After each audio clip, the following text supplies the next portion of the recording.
Good morning, students. So hope you are following me and learning the questions, right? Okay. So the previous chapter we have discussed about this morphology and this anatomy of one of this vertebrate and two invertebrates. Fine. Okay.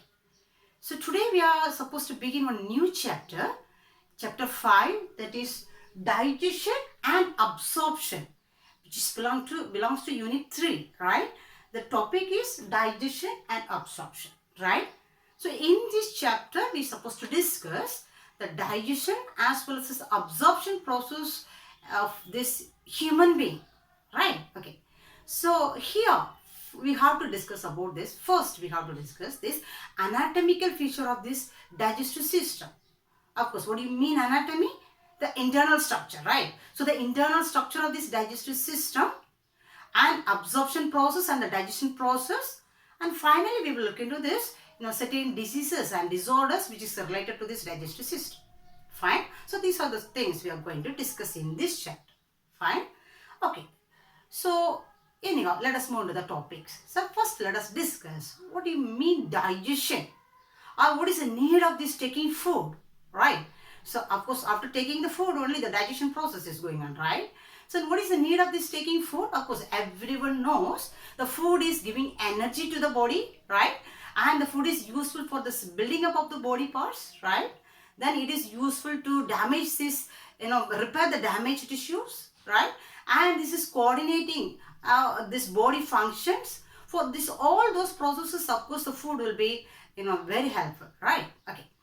So human beings are depending this external environment, especially we could say we are depending this plants and animals for our food source, right?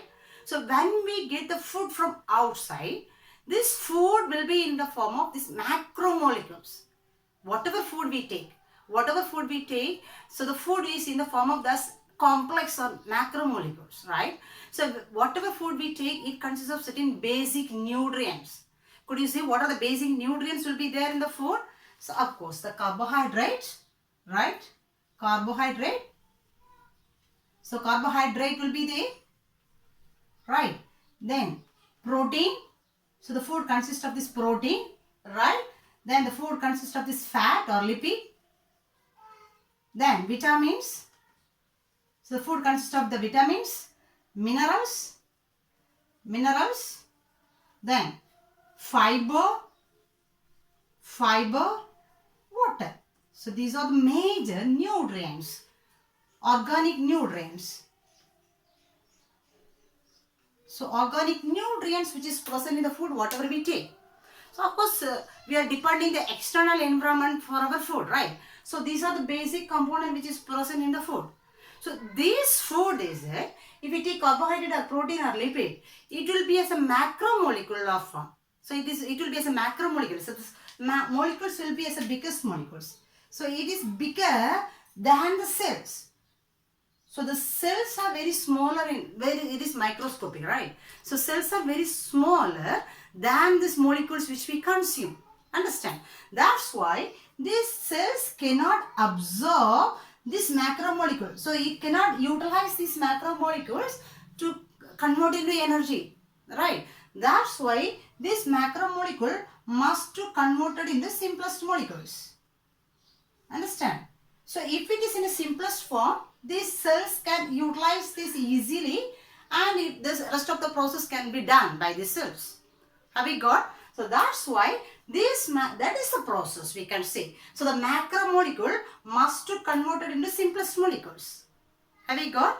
And finally it will be utilized by the cells to convert into various things such as energy and so on, right? Have we got? So this process is known as digestion, right? So the macromolecule is becoming as a simplest molecule. That process is known as digestion. For this process, one digestive system is involved, helping, right? So what do you mean system? Of course, one system may consist of the several organs, right? So digestive system is very familiar one. Of course, everyone knows that we have learned in the lower classes in so many, grades, right? So here, this digestion process is done by this digestive system. So the overall system is helping for this digestion process. That is the digestive system. Understand? Can you say what are these organs are there in this digestive system? What are the organs will be there in the digestive system? Human digestive system. Of course, the human digestive system consists of one long alimentary canal, right? So this alimentary canal begins with mouth and it ends with anus, right? Okay. So then what are these organs? Rest of these organs are associated with this one. So the organs of digestive system, what are the organs will be there? Of course, it begins with mouth, okay, mouth. Then it leads to buccal cavity, right? Then it leads to pharynx. Pharynx leads to esophagus, right? Pharynx leads to esophagus. Then esophagus leads to stomach. Stomach leads to small intestine. Right? Then small intestine leads to large intestine. The large intestine leads to rectum, and the rectum leads to anus. So these all organs are involved in this digestive system. Have you got? Okay.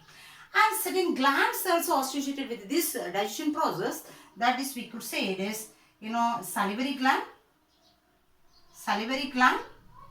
liver, as well as pancreas. So these are all the organs are involved in this digestive system, and everything is doing the similar function, that is digestion. Okay, so this chapter we are going to discuss about this. First of all, we have to discuss about this anatomy of this each organ. What about the mouth, buccal cavity, pharynx, esophagus? So first we are going to discuss about this anatomy of this each organs, and we will move into this digestion process. I mean the physiology, how the digestion takes place in this digestive system to convert this macromolecule into simplest molecule. Have you got? Okay. And finally, we will look into this certain disorders which is related to the digestive system. Okay. Then let us see the digestive process includes. So the digestion process. So the digestion process includes what are the steps. So what are the steps are involved in this digestion process? So first they said it is an ingestion. What do you mean ingestion? Of course, the first step for digestion is intake of food. So intake of food, right? Ingestion. The second process is digestion. So there is a second process. After the intake of the food will be digested, which means the macromolecule is converted in the simplest molecule. Have you got? Okay. Then absorption. After digestion, it should be absorbed and it should be circulated through the blood circulation, right? This is absorption. Then assimilation.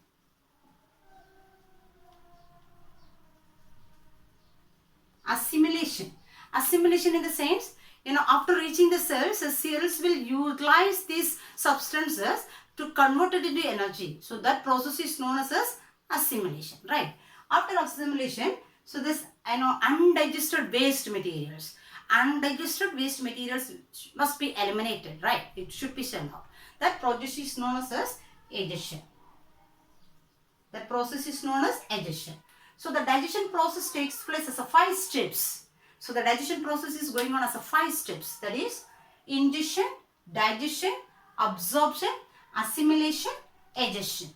Okay. So this is going on as 5 steps. So all these organs are the total digestive systems is doing these 5 functions. Have we got? Let us see how this digestion process is going on. Before that, we can look into the structure or this internal structure of these organs which is present in this digestive system. Do you understand? Fine. So now let us begin with the structure of this digestive system, right? So the structure of this digestive system, of course the digestive system begins with this mouth, right? So it begins with mouth, right? So the mouth consists of this upper lip as well as the lower lip, right? This is useful to the intake of food. Okay. Then this mouth is leading into this buccal cavity. So we can say this is buccal cavity. Okay. And this buccal cavity, the buccal cavity or oral cavity consists of what are the regions? Of course, it consists of this, upper jaw, lower jaw, upper jaw, then lower jaw, upper jaw, lower jaw, then it consists of the teeth. So these teeth are arranged in this upper jaw as well as the lower jaw. Fine. Then it consists of this long and muscular tongue. Right? Then it consists of the salivary glands. Salivary glands. Right? So this mouth is divided into buccal cavity. Buccal cavity consists of upper jaw, lower jaw, and the jaws are arranged with this several teeth. Then it consists of the large and muscular tongue. Then there is this salivary glands. Okay. So as we said, the first process is ingestion. 5 processes we said. They get me? The first process is ingestion. So the mouth is involving in this ingestion process. With the help of this mouth and with the help of this tongue, we are taking the food inside. Right? Then mechanical digestion.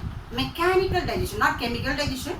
Mechanical digestion begins in this mouth or buccal cavity with the help of this tongue, with the help of this upper jaw, lower jaw, teeth, and with the help of this saliva. So with all those things, the mechanical digestion first begins in this buccal cavity. Have we got? Okay. Then next, the chemical digestion started with the help of the secretion from the salivary glands. The salivary gland is secreting the saliva.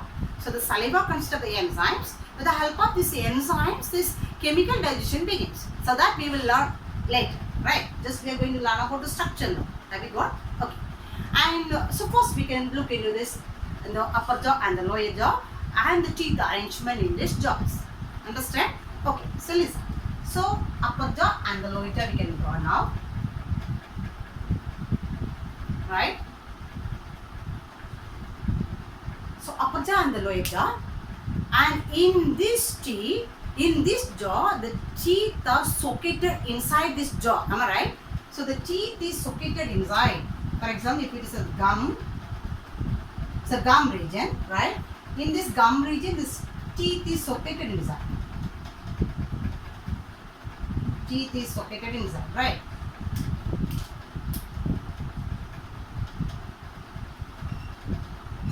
So the teeth is socketed inside this jaw. So this is a gum region. So this is teeth. So teeth, right? So this type of this arrangement is called thecodont. Thecodont. So human dentition is thecodont type. What do you mean thecodont? Each and every individual tooth is kept or socketed inside this bone of this jaw, or we can say it's a gum region. In this gum region, it is socketed inside. So this type of arrangement is called as thecodont condition. Okay. Then, as we know already about this teeth arrangement, for in most of these mammals, especially in human beings also, there is 2 sets of these teeth. We know, right? When we were small, we had 1 set of the teeth, and it was fell down. Then we got this new set of teeth, right? So there is 2 set of teeth will be found for these mammals and human beings also. Since it is 2 set, this is known as diphodont condition. Diphodont. Diphodont condition. Di means 2. Okay. So what are the 2 set of teeth? The one is the first temporary teeth. Temporary teeth, then permanent teeth. Permanent teeth. Right? So the temporary teeth number is 20 and the permanent teeth number is 32. Right? Since there is 2 set of teeth is found, this is known as diphodont teeth. Right? Then one more definition also, the term also they say. There is, and here 4 different types of teeth is there. So permanent teeth also, there is 4 different types of teeth is there. Since there is 4 different types of teeth is there, this is known as heterodont type. Heterodont type. Heterodont type. What do you mean heterodont? There is 4 different types of teeth. That's why it is known as heterodont. Could you say what are the 4 different types of teeth? Incisor, canine, premolar, and molar. So this is the 4 different types of teeth. Fine. Now let us see wherever it is located in this jaw. Okay. So first we can say incisor is totally 8. Okay, so this is especially useful for, I'm just drawing 4, right? So incisor is mainly used for cutting purpose. So incisor number, overall number is 8, right? And the second one is, canine. Canine is a sharp teeth. Okay, so each side 1, so here 2, here 2. So overall the canine is 4. Canine is 4, right? And the premolar is, either side it is 2. 2. So here 2, here 2. Right? This is premolar. Okay, 2 and 2. So overall we can say 2, 4, 6, 8. So it consists of 8. Right? And this molar is either side it is 3. Okay, 3 years. 3 each side.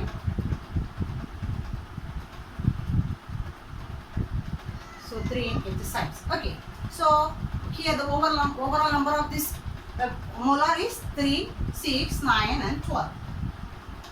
Can you count this overall number? Is 32. Okay. But here the dental formula is given as, actually the arrangement of these teeth is, if you see as right side and the left side, arrangement of teeth will be as this, like mirror image. If you see, if you divide as this right side and the left side, it will be like a mirror image, right? This is reflected like here. Understand? That is why this arrangement is there. As per this arrangement, they have given this dental formula. So the dental formula is, listen, so incisor is mentioned as I, and this canine is mentioned as C, then premolar is mentioned as P, molar is mentioned as M. So ICPM, this dental formula number is, so in one side how much is there? Incisor is 2, right? And canine is 1, premolar is 2, and molar is 3. So the formula is the same in this lower side also. Am I right? That's why they can mention 2 by 2 by 2, 1 by 1, 2 by 2, 3 by 3. And the same is reflected here also. The same arrangement is here also. That's why they mention it. This is into 2. Right? So one side here it is 2. This is 1. This is 2. This is 3. Right? So 2 by 2, 1 by 1, 2 by 2, 3 by 3. The same is present in the opposite side also. So into 2. This is a dental formula. Understand? Okay. Now listen. As we said already, so in this gum region only each teeth is located inside, right? Located inside. That condition only we said it's a stichodon condition. In certain cases what happens, certain minerals like calcium and magnesium.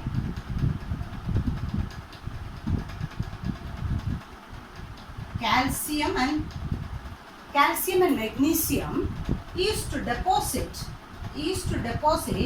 on this, uppermost or this is covering of this tooth. Then it will form as one hard layer. The calcium and magnesium will deposit on this upper surface of this tooth. So this will form as a hard layer. The hard layer is called tartar, or it is known as a scalculus. Tartar or calculus. So this will actually, when it is formed during brushing, it should be removed periodically, right? So we have to wash it and we have to clean it. If it is not cleaned properly, what happens? This will form as a plaque inside. This will form as a plaque formation. Okay.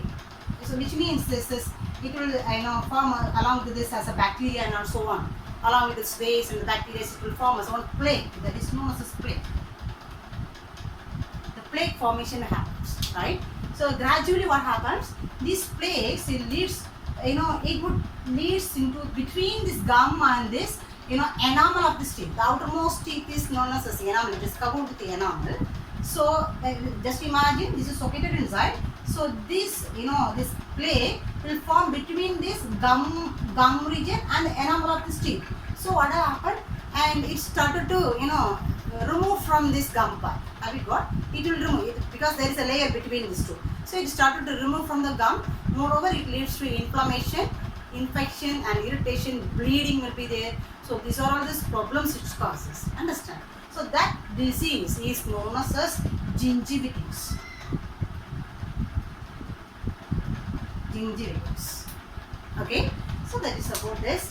And buccal cavity, and especially in the buccal cavity we talk about this tooth now. Have we got? And now let us move on this tongue. So the buccal region consists of this tongue. The next part is, so we talk about this jaws as well as this teeth, and next we can go on this tongue. Of course we know the tongue is one of the largest muscular organ, right? And it is attached, both anterior and the posterior region is there. So the anterior region as well as the posterior region is there, right? And this, if you see, this is the anterior region, this is anterior region, and this is the posterior region. So this anterior region is free and the posterior region is attached. Have you got? Anterior region will be free and the posterior region is attached with the help of this, muscle that is known as a frenulum. That is known as a frenulum. With the help of this frenulum, this posterior region of the tongue is attached on the floor of this buccal cavity. Understand? And on this tongue, it consists of these small projections, right? Small projections. So the small projections will be on this tongue with the taste buds. It consists of this taste buds. So with the taste buds. So this projection is known as papillae. This projection is known as papillae. Understand? Okay. So that's all about this. A salivary gland will be involved in this digestion process that we will learn later during this physiology. Digestion process. Have you got? So now we have completed about the structure of this buccal cavity.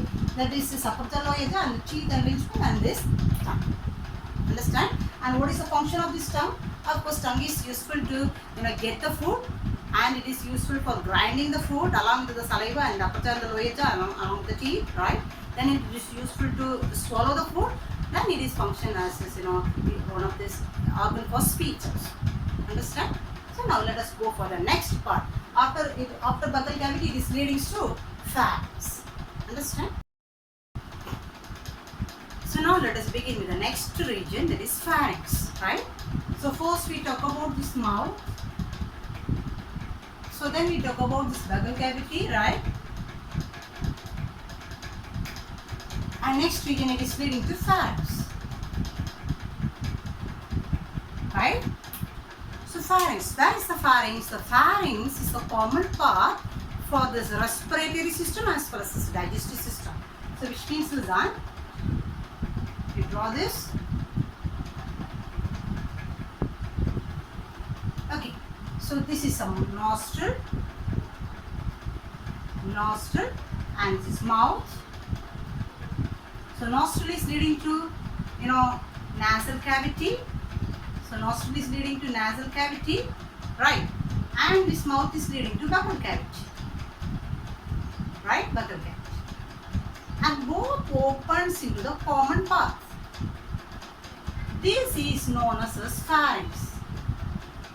Pharynx. Understand? So here this air is to come. From this buccal cavity, this food is to come. So both is meeting in this common part that is known as pharynx. Understand? And in this pharynx region only, again two tubes are. What are the two tubes? And next region of this digestive system one is this esophagus, right? So after pharynx, esophagus. So esophagus is to arise, and the respiratory tract also is to arise. So what is the respiratory tract next region? This is trachea. So the tracheal tube as well as the esophagus. So this the next tube is known as esophagus. Esophagus is to arise. Okay. And since we are focusing the digestive system, I have drawn the esophagus here. But in the same region, in the thoracic region, tracheal tube also there, right? So if you draw the tracheal tube, so the tracheal tube also is to arise from here, right? So the tracheal tube as well as the esophagus, both used to arise. Okay, so this one opening, so this is the esophagus. So one opening is there in the esophagus, and meanwhile one opening is there in the tracheal tube also. Okay, so the opening of this esophagus is known as gullet. Gullet. Meanwhile, the opening of this tracheal tube is known as glottis. Glottis. Okay, since it is common for respiratory as well as the digestive system, air also is to come, food also is to come. So when we swallow the food must to leads in the direct path or correct path is the esophagus. So when it will move to the esophagus, the food must not enter into the tracheal tube, right? That's why above this opening, one cartilaginous flap or one flap will be there, or cartilaginous muscular, flap will be there. That is known as epiglottis. Epiglottis. So this epiglottis will close this tracheal tube when we swallow the food. Understand? And this gullet region opens. So the food will directly move into this esophagus. Have you got? Okay. Then moreover in this part they say it consists of some mass of lymphoidal tissue also. It consists of some mass of lymphoidal tissue. So it consists of some mass of lymphoidal tissue. So this mass of lymphoidal tissue is known as tonsils. Tonsils, this is involved in this immunity function. Understand? So that's all about this pharynx region. So the pharynx is leading to the next part is known as esophagus. Okay. Okay. Then, so this esophagus ends with this. The large muscular part is known as stomach. Understand? It leads into this stomach region. Have you got? And at this junction where this esophagus is connected with this stomach, it consists of one muscle. One muscle. That muscle is known as cardiac sphincter muscle. Cardiac sphincter muscle. Cardiac sphincter muscle. Right. So listen, what is the role of this esophagus? So esophagus is passing the food, partially grinded food from this mouth or buccal cavity to the stomach region. In the stomach, the next digestion process is speaking, right? So there is a role of this esophagus. It's one of the large, narrow tube, right? Okay. And at this end, it consists of this cardiac sphincter muscle. This used to contract and relax. By the contraction of this muscle only, this partially digested food will pass into the next region, the stomach. Have you got? Okay. And the stomach again, it consists of gastric glands as well as the hydrochloric acid also. Gastric glands as well as this hydrochloric acid and gastric glands, gastric juices. Gastric gland is secreting and gastric juices. So both is there in this stomach region. So when the food comes to the stomach, the food will be digested with the help of this hydrochloric acid as well as this gastric juices. So how it will be digested and what chemical process is going on, that we will learn later, right? So now we can see the structure of it. So it will be digested here. In case if this cardiac sphincter muscle do not contract properly, this partially digested food will backflow again through this esophagus. So then when it come back again, since there is a hydrochloric acid, there will be one burning sense will be there in this chest region. That is known as heartburn. Heartburn. Do you get me? Okay.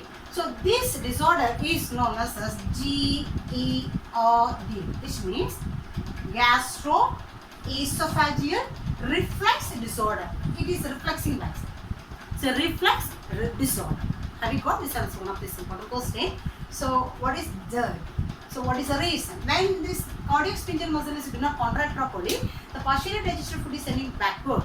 So that condition is called, it is GERD. The symptom is heartburn. Have you got? Okay.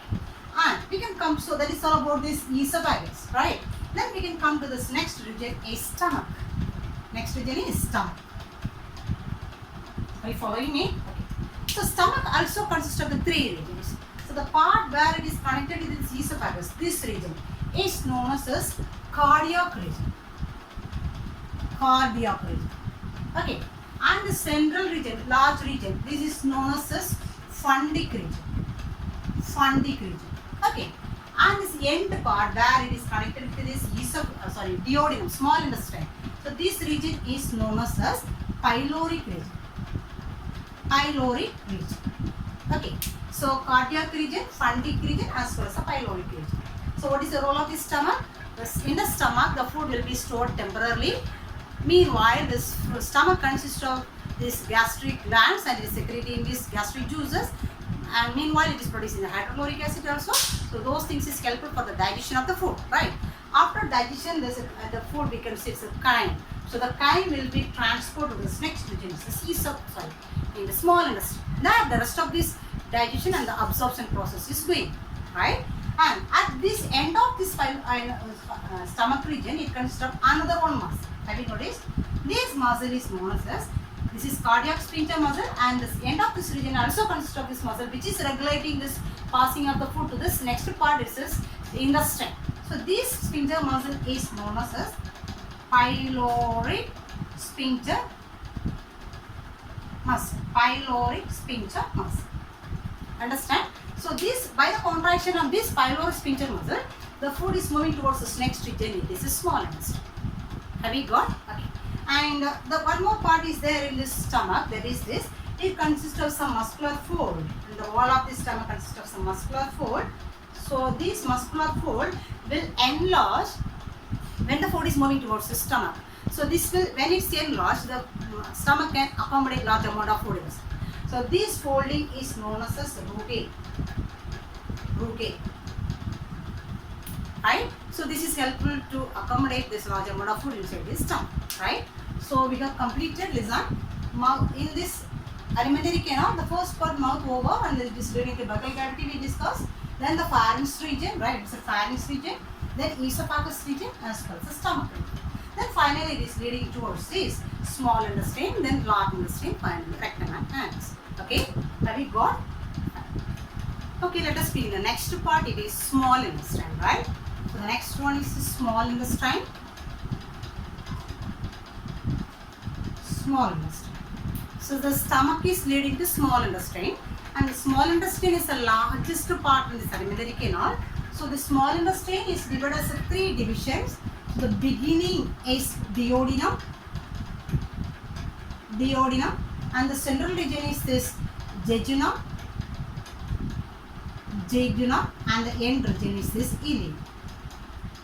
Okay, so duodenum is a short tube which is connected to the stomach region, that is 25 centimeter in length.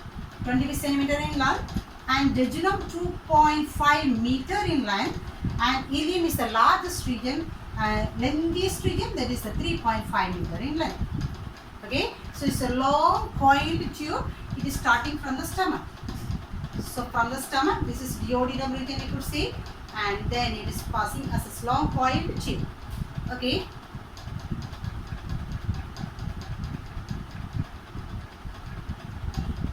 Okay. Then it commences as a large intestine.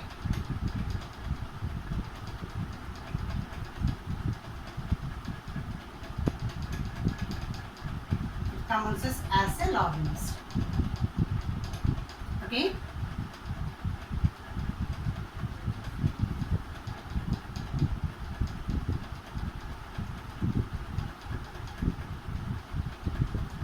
Large intestine.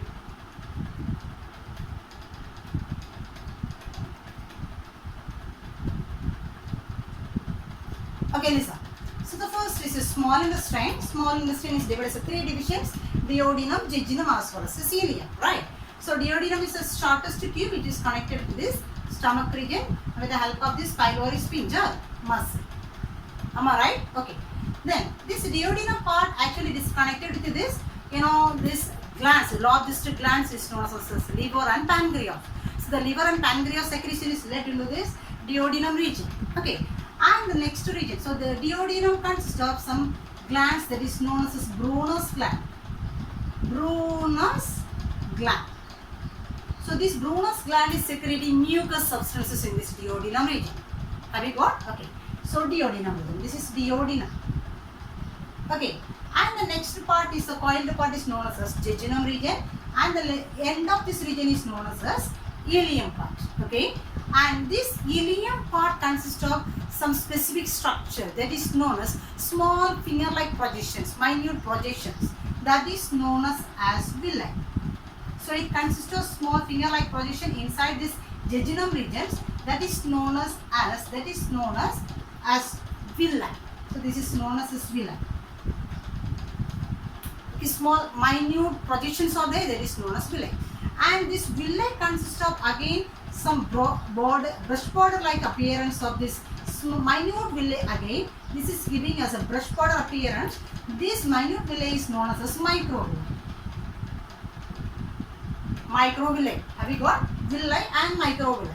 So partially digested food, almost partially digested food is passing through this duodenum in this intestinal region. So the rest of this digestion and the final digestion takes place in the small intestine region, right? And the absorption process. When the digestion is over, of course, the digested nutrients has to be taken to this circulatory system to supply to the cells, right?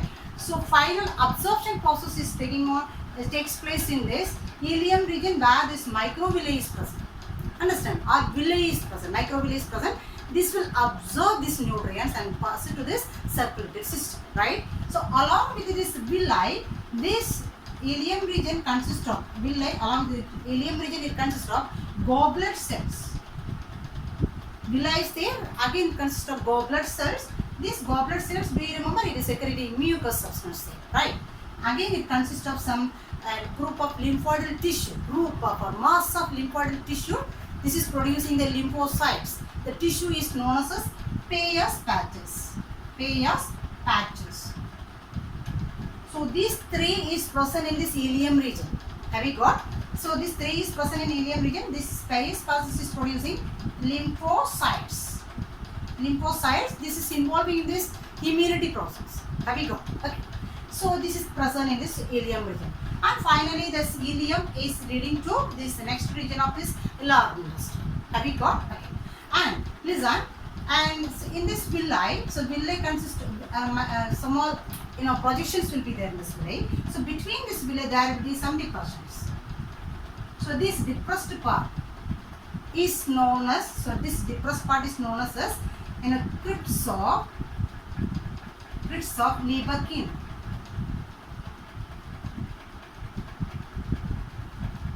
Crypts of Lieberkühn. So the gap between these two villi, there is some depressions, right? So that depression is known as crypts of Lieberkühn. Have you got? Okay. So now, small intestine region is over. The process we will discuss later, right? Then it is leading towards this large intestine, right? Large intestine. So the large intestine also divides as four regions. The first part is cecum, colon,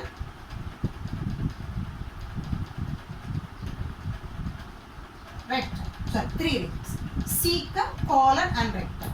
So this part is known as a cecum.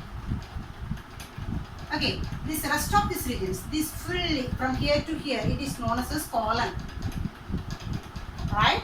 And this part is known as a rectum. Have you got? Okay. Now listen. This colon is again divided as, so this is the colon region. This colon is divided as again, listen. Colon is again divided as ascending colon.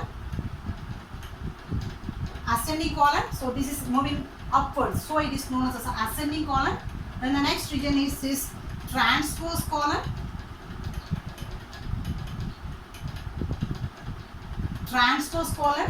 Then the next region is, this is transverse colon.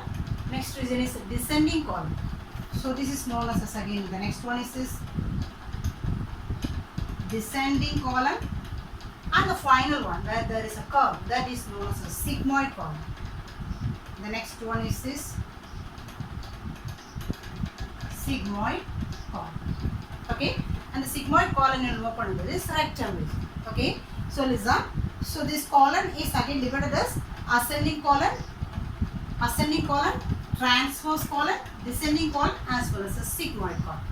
Okay, then in this column region where this large intestine begins, it consists of one small finger-like projection, outgrowth.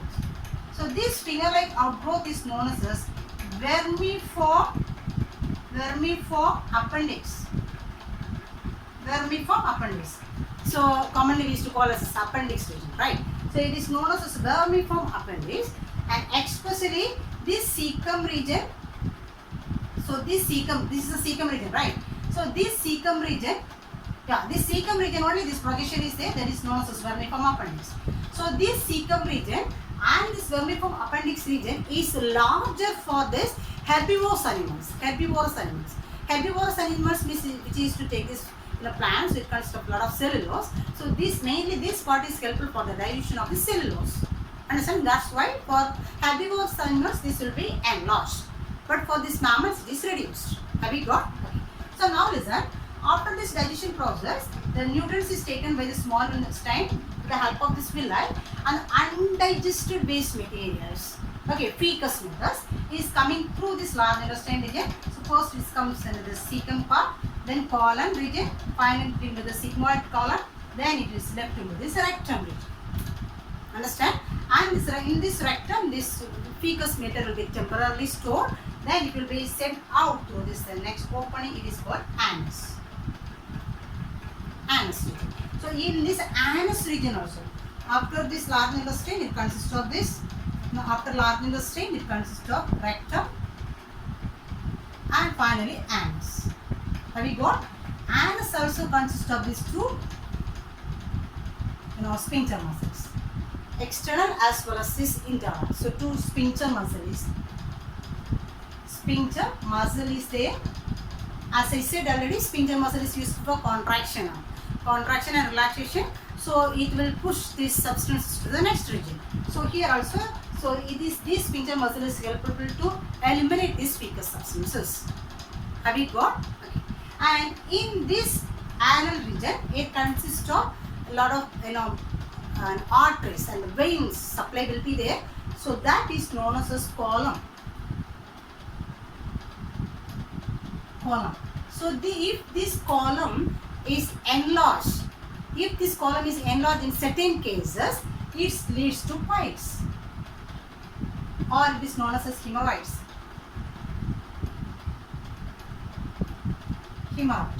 Piles or hemorrhoids. The reason is here there is this column is there, which means there is a supply of this artery, blood supply, artery and the vein supply will be there. In this part, if this vein or column is enlarged, in certain cases, it leads to pile formation. Okay, so that is otherwise known as hemorrhoid cells. Have you got? So that's all about this alimentary canal. So alimentary canal begins with mouth and will end with this rectum. Anus region. Understand? Fine. So listen, students. So before we meet into the next class, so try to complete the portions which we completed today, right? And especially you have to go for this, what are the processes is there in the digestion, right? And the 5 processes: ingestion, digestion, absorption, assimilation and digestion. Then the structure of this alimentary canal, each part is important. So that we can say it says what are the regions are there in the buccal cavity. When they ask about the buccal cavity, you have to write about this teeth arrangement, tongue and so on, right? So those arrangements we have to say. In the teeth also, what is thecodon, heterodon and what is, diphodon conditions, those things you can learn as either 2 mark or 3 mark questions. Those things you learn. And this defect in this gum region, there is gingivitis, that you can learn as a 2 mark question or 3 mark question. And this tongue is attached to the floor of this mouth with the help of buccal cavity, with the help of the frenulum. So these are all this 1 mark questions you underline. Then we can go for this, and the pharynx region. What is there in the pharynx region? Then what is there in the esophagus? Then what is GERD, G-E-R-D, GERD, that you can learn. And structure of the stomach, that is either 5 mark question or 3 mark question. Then small intestine, divisions of small intestine. What is length of the small intestine and so on. What are the things is there in this, ileum part of this small intestine, that you can learn as a 5 mark question. So separately also it will be asked. Okay. Then what is vermiform appendix? That is the smallest part, and why it is present in this largest herbivores. Why it is large in the herbivores? Because it is useful for the digestion of the cellulose. Okay, that we can learn. Then what is piles? What is the reason for these piles or hemorrhoids? So that we can learn. Okay, so these are this some highlighted part I said that you can cover before we meet in the next class. Fine. So let us meet with this next one. Thank you.